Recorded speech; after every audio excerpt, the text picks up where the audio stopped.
Hello दोस्तों, नमस्कार। उम्मीद करता हूँ आप सभी अच्छे होंगे। दोस्तों, मैं हूँ सुनील कुमार और आप सभी के बीच में फिर से एक इंटरेस्टिंग एंड यूज़फुल वीडियो लेकर आ चुका हूँ।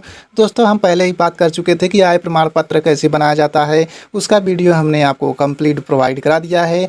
आप देखकर अपना आय प्रमाण पत्र बना सकते हैं। तो दोस्तों, अभी हम बात करने वाले हैं कि यहाँ पर जाति प्रमाण पत्र कैसे बनाना है। दोस्तों, तो हम आपको यहाँ पर कंप्लीट प्रोसेस इसी वीडियो में बताने वाले हैं।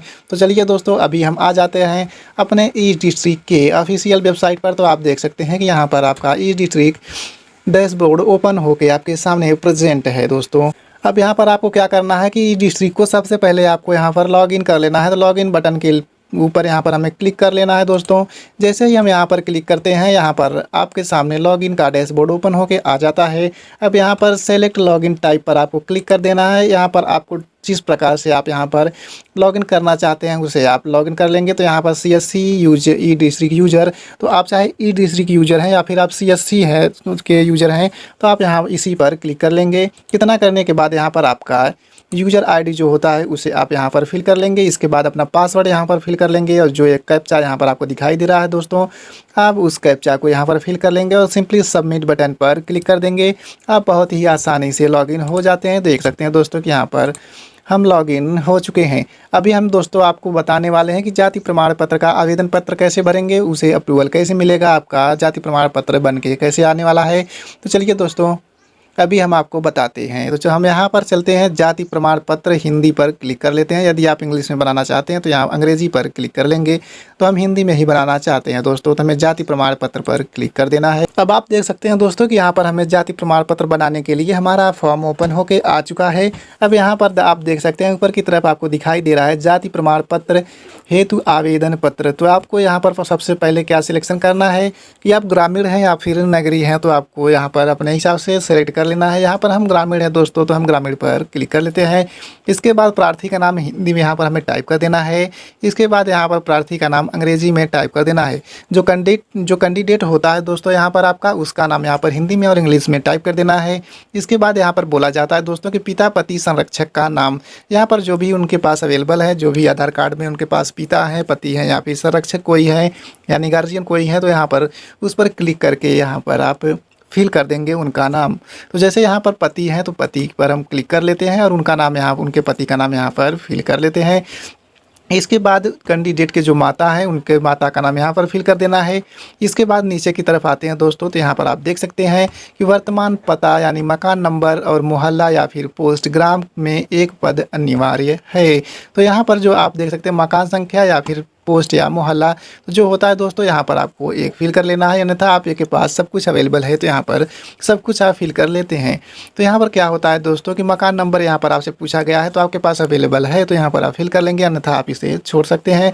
इसके बाद आपसे बोला जाता है कि मोहल्ला या फिर पोस्ट, तो आपको पता है कि सभी के पास पोस्ट होता है दोस्तों, तो यहाँ पर पोस्ट फिल कर लेंगे। इसके बाद यहाँ पर उनका डिस्ट्रिक्ट क्या है वो ऑटोमेटिक फिल हो जाता है, तो अच्छी बात है दोस्तों, अन्यथा आप उनका डिस्ट्रिक्ट फिल कर लेंगे। इसके बाद यहाँ पर उनका तहसील क्या है वो तहसील सिलेक्शन कर लेंगे।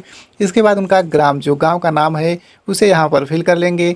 अब सारा एड्रेस यदि सेम है दोस्तों तो यहाँ पर उपरोक्त पर आप क्लिक करेंगे तो यहाँ पर सारा एड्रेस यहाँ पर ऑटोमेटिक फिल हो जाता है।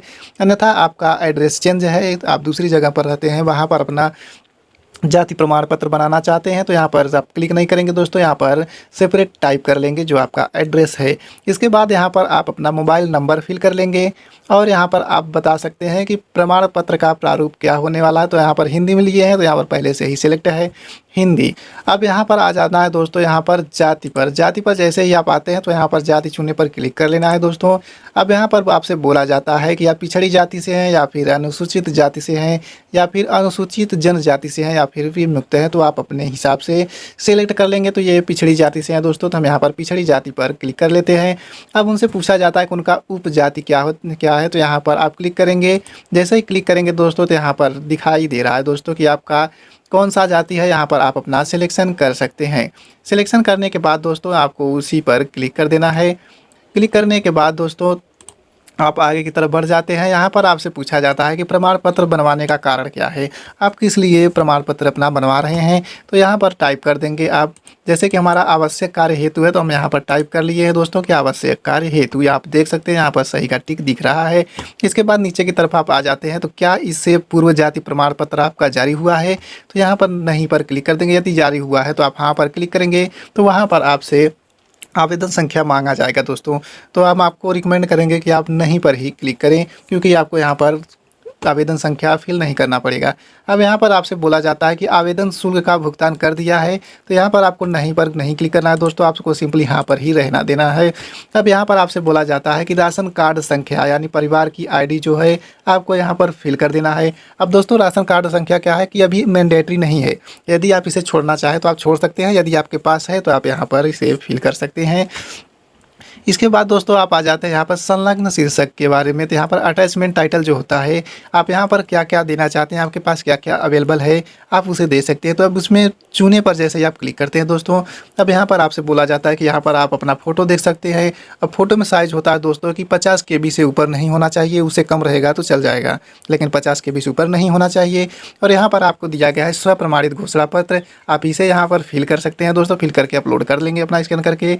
या फिर यहाँ पर आपसे बोला गया है कि पार्षद या वार्डन या ग्राम प्रधान का जाति प्रमाण पत्र, जो ग्राम प्रधान द्वारा प्रमाणित किया जाता है, वो फॉर्म यहाँ पर आप अपलोड करके अपना जाति प्रमाण पत्र बनवा सकते हैं। इसके बाद दोस्तों यहाँ पर आता है आपका राशन कार्ड की छाया प्रति, यानी कि आपका जो राशन कार्ड है आप उसे अपना फ़ोटो कॉपी करवा लेंगे, ज़ेरॉक्स करवा लेंगे, उसे यहाँ पर आप अपलोड कर सकते हैं। इसके बाद यहाँ पर अन्य आता है दोस्तों, अन्य पर क्लिक करके यहाँ पर आप अपना आधार कार्ड भी अपलोड कर सकते हैं। जैसे ही अन्य पर क्लिक करते हैं दोस्तों, यहाँ पर आपके सामने आपको हम दिखा देते हैं कि यहाँ पर हमने अन्य पर क्लिक कर दिया।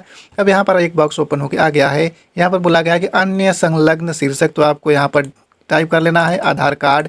जैसे ही आप आधार कार्ड पर टाइप करते हैं, यहाँ पर आप देख सकते हैं सही का मार्क आ गया है। अब यहाँ पर अपना आधार कार्ड अपलोड कर सकते हैं। अब ये सब फ़ोटो को छोड़ा के जितने भी डॉक्यूमेंट आप यहाँ पर अपलोड करने वाले दोस्तों, सभी का साइज़ अधिकतम जो है 100 KB होना चाहिए। यहाँ पर आप देख सकते हैं दोस्तों 100 KB होना चाहिए। इससे ऊपर अगर यदि आप अपलोड करते हैं तो आपका अपलोड ही नहीं होगा दोस्तों। इन बातों को आपको ध्यान में रखना है कि फ़ोटो 50 KB का होना चाहिए या फिर उससे नीचे। और यहाँ पर जो डॉक्यूमेंट्स होता है, जो कागजात होते हैं आपके, वो 100 KB का होने चाहिए या फिर उससे नीचे का होने चाहिए। आप यहाँ पर जब स्कैन करते हैं डॉक्यूमेंट, तो आपको सिंपली दोस्तों यहाँ पर जो DPI होता है उसे 100 पर ही आप स्कैन करेंगे, तो यहाँ पर आपका 100 KB से नीचे का ही यहाँ पर आपका स्कैन होके आता है, आपको रिसाइज नहीं करना पड़ता है। तो अब दोस्तों आपको क्या करना है कि बारी बारी से अपना यहाँ पर डॉक्यूमेंट्स अपलोड कर लेना है, क्योंकि हमने आय प्रमाण पत्र में जो होता है हमने उसे अपलोड करके दिखाया है। और यदि आपको यहाँ पर कन्फ्यूजन है तो यहाँ पर भी हम आपको अपलोड करके दिखा देंगे दोस्तों। तो अभी इतना करने के बाद दोस्तों क्या करना है कि जो आपको यहाँ पर सिक्योरिटी कोड जो यहाँ पर दिखाई दे रहा है, उसे इस बॉक्स में फिल कर लेना है। जैसे ही आप इस बॉक्स में फिल कर लेते हैं दोस्तों, आप देख सकते हैं कि यहाँ पर सही का टिक यहाँ पर आ चुका है दोस्तों। यदि आप गलत फिल करते हैं तो यहाँ पर गलत का निशान आ जाएगा। इसके बाद आगे की तरफ आप नहीं बढ़ेंगे। इतना करने के बाद दोस्तों सिंपली आपको दर्ज करे बटन पर क्लिक कर देना है। अब आप देख सकते हैं दोस्तों कि जैसे ही हमने दर्ज करे बटन पर क्लिक किया, यहाँ पर आप देख सकते हैं कि जाति पत्र, अब आप देख सकते हैं दोस्तों कि यहाँ पर हमने जैसे ही दर्ज करें बटन पर क्लिक किया, यहाँ पर आपके सामने एक नया फॉर्म ओपन होके आ गया। यहाँ पर आपको बताया गया है कि जाति प्रमाण पत्र हेतु आवेदन पत्र जो होता है, यहाँ पर आपने जितने भी डिटेल्स फिल किए हैं वो सभी यहाँ पर आपके सामने ओपन होके आ गया है। अब यहाँ पर आपसे बोला जाता है कि यहाँ पर आप अपने सारे डिटेल्स को चेक कर ले दोस्तों। चेक करने के बाद यहाँ पर आप संशोधित करना चाहते हैं तो यहीं पर आपको संशोधित कर लेना है। आप देख सकते हैं आवेदन संशोधित करें, यहाँ पर नीचे की तरफ दिखाई दे रहा है आवेदन संशोधित करें। तो यहीं पर आपको क्लिक करके जो भी गड़बड़ी हुआ है, जितनी भी गलतियाँ हुई हैं, आप उसे सही कर लेंगे। अन्यथा आप दर्ज करें बटन पर जब क्लिक कर देते हैं तो आप यहाँ पर कोई भी चेंजेस नहीं कर सकते हैं, कोई भी करेक्शन नहीं कर सकते हैं, कोई भी गलतियों का सुधार नहीं कर सकते हैं। तो हम दोस्तों हमारा सब कुछ सही है, तो हम यहाँ पर दर्ज करें बटन पर क्लिक कर देते हैं। दर्ज करें बटन पर जैसे ही क्लिक करते हैं दोस्तों, हमें हमारे सहज के आईडी पर रीडायरेक्ट कर दिया जाता है दोस्तों।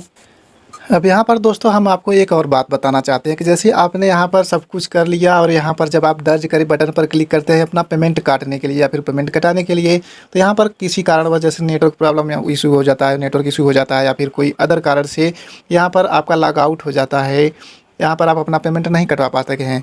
तो क्या होता है दोस्तों कि आपने जितने भी डॉक्यूमेंट्स फिल किए होते हैं वो सेव रहता है आपका। तो यहाँ पर आप कैसे फिर अपना लेंगे, तो वो देखने के लिए यहाँ पर आपको क्या करना है कि यहाँ पर आ जाना है पेंडिंग एप्लीकेशन। दोस्तों यहाँ पर पेंडिंग एप्लीकेशन में जैसे ही आप क्लिक करते हैं, आपने क्या अप्लाई किया था, कास्ट सर्टिफिकेट, इनकम सर्टिफिकेट या फिर डोमेसियल या फिर हैंडीकेप या फिर सॉल्वेंसी सर्टिफिकेट। दोस्तों तो यहाँ पर हमने कास्ट यानी कि जाति प्रमाण पत्र अप्लाई किया था। तो हमें दोस्तों यही कास्ट सर्टिफिकेट पर क्लिक कर लेना है। अब यहाँ पर जितने भी कास्ट सर्टिफिकेट के डॉक्यूमेंट्स पेंडिंग होंगे दोस्तों, वो यहाँ पर आपको शो कर जाते हैं। अब आप इसमें आपका जो भी होगा उसका जो आवेदन संख्या है उसी पर आपको क्लिक कर देना है। जैसे ही आप क्लिक करते हैं दोस्तों, फिर से आप देख सकते हैं कि यहाँ पर आपके सामने वो डॉक्यूमेंट्स ओपन होके आ जाता है, वो फॉर्म ओपन होके आ जाता है। अब यहाँ पर जाने के बाद दोस्तों आप सिंपली दर्ज करें बटन पर क्लिक करके अपना पेमेंट कर सकते हैं। अब यहाँ पर आप दर्ज करें बटन पर जैसे ही क्लिक करते हैं दोस्तों, आप देख सकते हैं कि आपके सामने यहाँ पर इसका डिडक्शन का ऑप्शन आ चुका है। अब यहाँ पर कितना पेमेंट आपका कटने वाला है वो भी आपको शो कर देता है। आपके इस कास्ट कार्ड का नंबर क्या है वो भी यहाँ पर शो कर देता है। आपके वॉलेट में बैलेंस क्या है वो भी यहाँ पर शो कर देता है। दोस्तों अभी हमें क्या करना है कि अपना पिन यहाँ पर फिल कर लेना है। पिन फिल करने के बाद दोस्तों यहाँ पर अपना पासवर्ड फिल कर लेना है। पासवर्ड फिल करने के बाद दोस्तों सिंपली हमें पे बटन पर क्लिक कर देना है। अब आप देख सकते हैं दोस्तों जैसे ही हमने पे बटन पर क्लिक किया, यहाँ पर हमारा पेमेंट सक्सेसफुल हो चुका है। अब यहाँ पर आपको एप्लीकेशन आईडी मिल जाती है, आपका ट्रांजैक्शन आईडी मिल जाता है, ट्रांजैक्शन डेट मिल जाता है दोस्तों। तो सिंपली आपको कोई बटन पर क्लिक कर देना है। अब यहाँ पर आपको दिखाई दे रहा है पेमेंट सक्सेसफुल दोस्तों। तो यहाँ पर आपका पेमेंट सक्सेसफुल हो चुका है। अब हमें simply proceed forward to approval authority पर क्लिक कर देना है। अब यहाँ पर आपके डॉक्यूमेंट्स को अप्रूवल अथॉरिटी के पास भेज दिया जाता है। अब वहाँ पर आपका जैसे ही अप्रूवल मिल जाता है दोस्तों, आपका जाति प्रमाण पत्र बन के आ जाता है। तो सिंपली दोस्तों हमें इसे प्रिंट बटन पर क्लिक कर देना है। इतना करने के बाद हमें PDF में करके इसको सेव कर लेना है। ऐसे ही इंटरेस्टिंग एंड यूजफुल वीडियो को देखने के लिए दोस्तों हमारे चैनल को सब्सक्राइब जरूर कर लें और ज़्यादा से ज़्यादा लोगों में शेयर करें, जिससे सभी लोग इस जानकारी का लाभ उठा सके, इस वीडियो का लाभ उठा सकते हैं और अपना एक अच्छा सा जाति प्रमाण पत्र, आय प्रमाण पत्र, निवास प्रमाण पत्र जो भी होता है दोस्तों वो खुद से बना सके। तो चलिए दोस्तों आज के लिए इतना ही, फिर मिलेंगे हम अगले वीडियो में। तब तक के लिए जय हिंद, धन्यवाद, जय भारत दोस्तों।